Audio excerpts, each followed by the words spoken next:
Can you guess which deadly creatures once roamed the earth but are now extinct? Up next, you'll discover some of the most terrifying extinct animals in history. First up, we have the megalodon. This gigantic shark grew up to 60 feet long. Next, the gorgonopsid, a fearsome predator before the dinosaurs. Its saber tooth could crush bones. Then, the titanoboa, the largest snake ever. It could swallow a crocodile whole. Finally, the basilosaurus.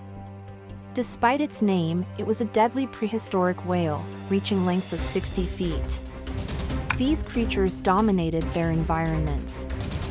Now, they're only known through fossil records. Imagine encountering one of them today.